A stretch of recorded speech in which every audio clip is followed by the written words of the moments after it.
ಜೀವನದಲ್ಲಿ ಕಳ್ಕೊಳ್ಳೋದು ತುಂಬ ಸುಲಭ, ಆದರೆ ಸಂಪಾದಿಸೋದು ಬಹಳ ಕಷ್ಟ. ಸೊ ಅದು ಪ್ರೀತಿ ಆಗಲಿ, ಅದು ವಿಶ್ವಾಸ ಆಗಲಿ, ಅದು ನಂಬಿಕೆ ಆಗಲಿ, ಅಷ್ಟೇ ಯಾಕೆ ಹಣ ಆಗಲಿ, ಆಸ್ತಿ ಆಗಲಿ, ಐಶ್ವರ್ಯವಾಗಲಿ, ಅದಕ್ಕೆ ಇರಬೇಕಂದಾಗ ಜೋಪಾನವಾಗಿ ನೋಡ್ಕೊಳ್ಬೇಕು. ಈಗಾಗಲೇ ನಾನು ಹೇಳ್ದಾಗೆ ಕಳ್ಕೊಳ್ಳೋದು ತುಂಬ ಸುಲಭ.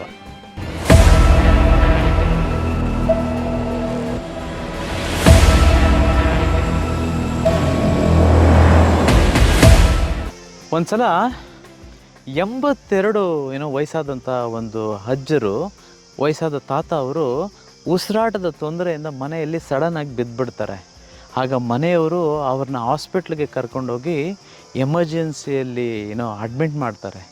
24 ಗಂಟೆಗಳಾದಮೇಲೆ ಡಾಕ್ಟರ್ ಹೇಳ್ತಾರೆ, ಏನು ಪರವಾಗಿಲ್ಲ, ಈ ಸೇಫ್ ನಾವು, you can take him home, ಮನೆಗೆ ಕರ್ಕೊಂಡು ಹೋಗ್ಬೋದು ಅಂತಂತೇಳಿ. ಆಗ ಹೋಗಬೇಕು, ಇನ್ನೇನು ಕಳಿಸ್ಬೇಕು ಅನ್ನೋ ಟೈಮಲ್ಲಿ ಬಿಲ್ ಕೊಡ್ತಾರೆ ಒಂದು ಅಜ್ಜಾಗೆ, ತಾತಾಗೆ. ಆ ತಾತ ನೋಡ್ಬಿಟ್ಟು ಬಿಲ್ ನೋಡಿ ಆಶ್ಚರ್ಯದಿಂದ ಅಳಕ್ಕೆ ಸ್ಟಾರ್ಟ್ ಮಾಡಿಬಿಡ್ತಾರೆ. ಅವರು ಅಳ್ತಿರ್ಬೇಕಂತಂದರೆ ಡಾಕ್ಟರು ಕನ್ಸೋಲ್ ಮಾಡೋದಕ್ಕೆ, ಸಮಾಧಾನ ಮಾಡೋದಕ್ಕೆ, ತಾತ ಅಳ್ಬೇಡ ತಾತ, ಬಿಲ್ ನೋಡಿ ಏನಾದರೂ ಭಯ ಆಯಿತಾ ಅಂತಂತ ಹೇಳ್ತಾರೆ. ಅದಕ್ಕೆ ತಾತ ಹೇಳ್ತಾರೆ, ಬಿಲ್ ನೋಡಿ ಅಲ್ಲಪ್ಪ ನನಗೆ ಭಯ ಆಗಿದ್ದು, ಅದಕ್ಕೆಲ್ಲ ನಾನು ಅಳ್ತಿರೋದು. ಏನಕ್ಕೆ ಕಳ್ತಿದ್ದೀನಿ ಅಂತಂದರೆ, ಇನ್ನೊಂದು ವಿಚಾರ ನಿಮ್ಮ ಹತ್ರ ಹೇಳಬೇಕು. ತಾತ ಹೇಳ್ತಾರೆ ಡಾಕ್ಟ್ರ್ ಹತ್ರ, ನನ್ನ ಹತ್ರ ತುಂಬ ದುಡ್ಡಿದೆ, ತುಂಬ ಹಣ ಇದೆ, ಆಸ್ತಿ ಇದೆ, ಐಶ್ವರ್ಯ ಎಲ್ಲ ಇದೆ. ಈ ಬಿಲ್ ನನಗೇನು ದೊಡ್ಡ ವಿಚಾರ ಅಲ್ಲ, ಬಟ್ ನಾನು ಅಳ್ತಿರೋ ಉದ್ದೇಶ ಏನಕ್ಕೆ ಗೊತ್ತಾ? 24 ಗಂಟೆಗಳು ನನಗೆ ನೀವು ಆಕ್ಸಿಜನ್ ಹಾಕಿದ್ರಿ, ಎಮರ್ಜೆನ್ಸಿಯಲ್ಲಿ ಅಡ್ಮಿಟ್ ಮಾಡಿ 24 ಗಂಟೆಗೆ ಇಷ್ಟು ಬಿಲ್ ಹಾಕಿದ್ದೀರಾ. ನನಗೀಗ ಆಲೋಚನೆ ಬರ್ತಿದೆ, ನನ್ನ ವಯಸ್ಸು 82 ವರ್ಷಗಳ ಕಾಲ ಈ ಪ್ರಪಂಚ, ಈ ಯೂನಿವರ್ಸು, ಈ ವಿಶ್ವ ನನಗೆ ಎಷ್ಟು ಗಾಳಿನ ಕೊಟ್ಟಿರಬಾರ್ದು, ಎಷ್ಟು ಆಕ್ಸಿಜನ್ ನಾನು ಸೇವಿಸಿರಬಾರ್ದು.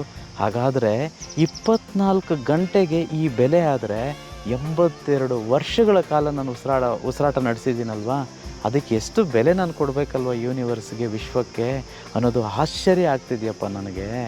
I really feel I am crying now, I am sobbing, because is this the value that I have to give to the universe? If so, if there was a bill, ಇಷ್ಟು ಕಟ್ಟಲಿಕ್ಕಿದೆಯಾ ಅಂತ ನನಗೆ ಅನ್ನಿಸ್ತಿದೆ.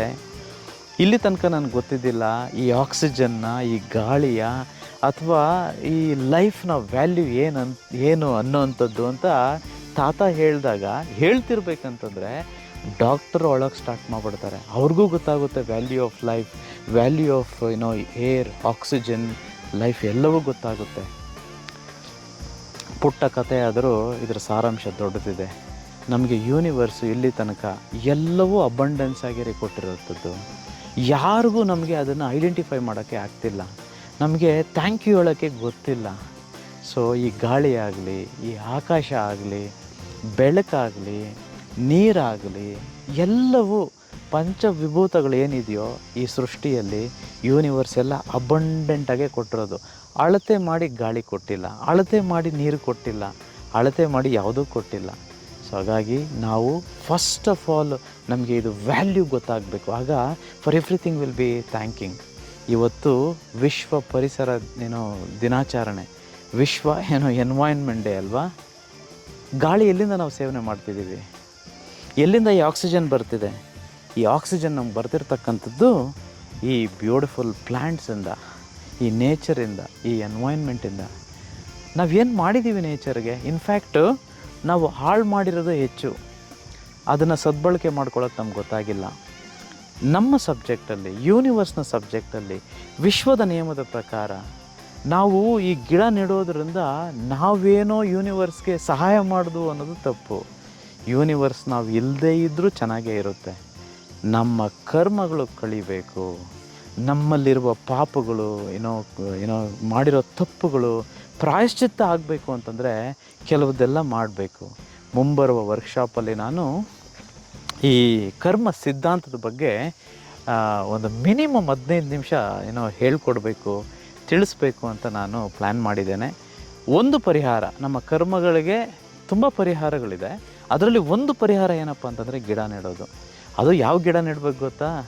This is the best thing. ಹಣ್ಣು ಬಿಡುವಂಥ ಗಿಡ ನೆಡಬೇಕು. ಎಷ್ಟೋ ಜೀವಿಗಳಿಗೆ, ಎಷ್ಟೋ ಪಕ್ಷಿಗಳಿಗೆ ಹಣ್ಣಾಗುತ್ತೆ. ಹೇಗೂ ಗಿಡ ಅಲ್ವಾ, ನೆರಳು ಕೊಡುತ್ತೆ, ಅದರಿಂದ ಆಕ್ಸಿಜನ್ನು ಬರುತ್ತೆ, ಅದರಿಂದ ನಮಗೆ ಬೆನಿಫಿಟ್ಟು. ಸೊ ಹಾಗಾಗಿ ಕರ್ಮ ಕಳ್ಕೊಳ್ಳೋಣ, ಮಾಡಿರೋ ತಪ್ಪುಗಳಿಗೆ ಪ್ರಾಯಶ್ಚಿತ್ತ ಆಗಲಿ, ಎಲ್ಲರೂ ಶ್ರೀಮಂತರಾಗೋಣ, ನಮ್ಮ ಸ್ವಾರ್ಥಕ್ಕಾದರೂ ಗಿಡ ನೆಡೋಣ. ಓಕೆ.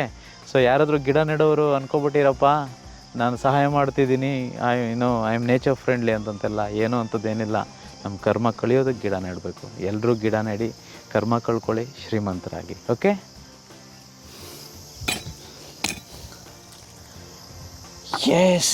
ಎಸ್ ಗಿಡ ನೆಡೋಣ. ನೋಡ್ತಿದ್ದೀರಾ, ಇದು ಸಪೋಟ ಗಿಡ ಇದು. ಸೊ ನೆಡ್ತಿದ್ದೀನಿ. ಇನ್ಫ್ಯಾಕ್ಟ್ ನಾನು ಎಷ್ಟು ಗಿಡ ನೆಟ್ಟಿದ್ದೀನಿ ಅಂತ ವರ್ಕ್ಶಾಪಲ್ಲಿ ಹೇಳಿದ್ದೀನಿ. ಲಕ್ಷಗಳು ದಾಟಿದೆ. ಐ ಸ್ವೇರ್, ಸುಳ್ಳು ಹೇಳ್ತಿಲ್ಲ, ಲಕ್ಷಗಳು ದಾಟಿದೆ. Anyway, is a symbolic representation. Happy environment day. ಈ ಡೇ ಅನ್ನುವಂಥದ್ದು ಒಂದು ದಿನಕ್ಕೆ ಸೀಮಿತವಾಗಿರಬಾರ್ದು. It has to be 365 days. In fact ಎಲ್ಲ ಒಳ್ಳೆ ಕೆಲಸಗಳಿಗೆ ದಿನ ಇರಬಾರ್ದು. ಮದರ್ಸ್ ಡೇ, ಫಾದರ್ಸ್ ಡೇ ಇವೆಲ್ಲ ಯಾರೋ ಬಿಸ್ನೆಸ್ಗೋಸ್ಕರ ಮಾಡಿರ್ತಾರೆ. ನಮ್ಮ ಇಂಡಿಯಾ, ಭಾರತದ ಸಂಸ್ಕಾರದ ಪ್ರಕಾರ ಪ್ರತಿದಿನ ಮದರ್ಸ್ ಡೇ ಆಗಿರಬೇಕು, ಪ್ರತಿದಿನ ಫ್ರೆಂಡ್ಶಿಪ್ ಡೇ ಆಗಿರಬೇಕು, ಪ್ರತಿದಿನ ಎನ್ವೈರ್ನ್ಮೆಂಟ್ ಡೇ ಆಗಿರಬೇಕು. ಎಲ್ಲರೂ ಗಿಡ ನೆಡ್ರಪ್ಪ, ಎಲ್ಲರೂ ಈ ಒಳ್ಳೆ ದಿನಗಳನ್ನ ಪ್ರತಿದಿನ ಮಾಡೋಣ. ಓಕೆ.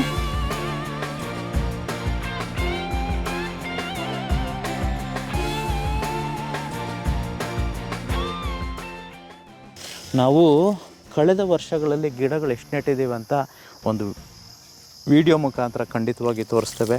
ದೊಡ್ಡ ಮರಗಳಾಗ್ಬಿಟ್ಟಿದೆ. ಆ್ಯಸ್ ಐ ಟೋಲ್ಡ್ ಯು, ನಮ್ಮೆಲ್ಲ ಬಿಸ್ನೆಸ್ಸಲ್ಲಿ ಇದನ್ನು ಮಾರ್ಕೆಟಿಂಗ್ ಅಂತಾದರೂ ತಗೊಳ್ಳಿ, ಪರವಾಗಿಲ್ಲ. ಹೇಗೆ ಮಾಡಿದ್ರೂ ಒಳ್ಳೆಯದೇ ಅಲ್ವ ರೀ.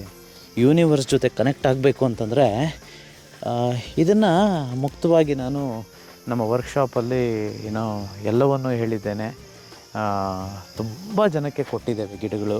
ಫಾರೆಸ್ಟ್ ಡಿಪಾರ್ಟ್ಮೆಂಟ್ ಅವ್ರ ಹತ್ರ ತುಂಬ ಲಿಂಕ್ ಇದೆ, ಕನೆಕ್ಷನ್ ಇದೆ, ತುಂಬ ಹೆಲ್ಪ್ ಮಾಡಿದ್ದಾರೆ. Government of Karnataka as really help us a lot. So ಹಾಗಾಗಿ ತುಂಬ ಸಹಾಯ ಮಾಡಲಿಕ್ಕಾಗಿದೆ.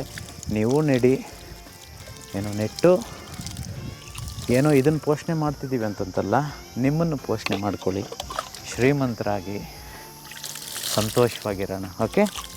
Thank you so much. ನಾನು ಆಗಲೇ ಹೇಳ್ದಾಗೆ ಕಳ್ಕೊಳ್ಳೋದು ತುಂಬ ಸುಲಭ, ಸಂಪಾದನೆ ಮಾಡೋದು, ಪಡ್ಕೊಳ್ಳೋದು ತುಂಬ ಕಷ್ಟ. ಹುಷಾರು.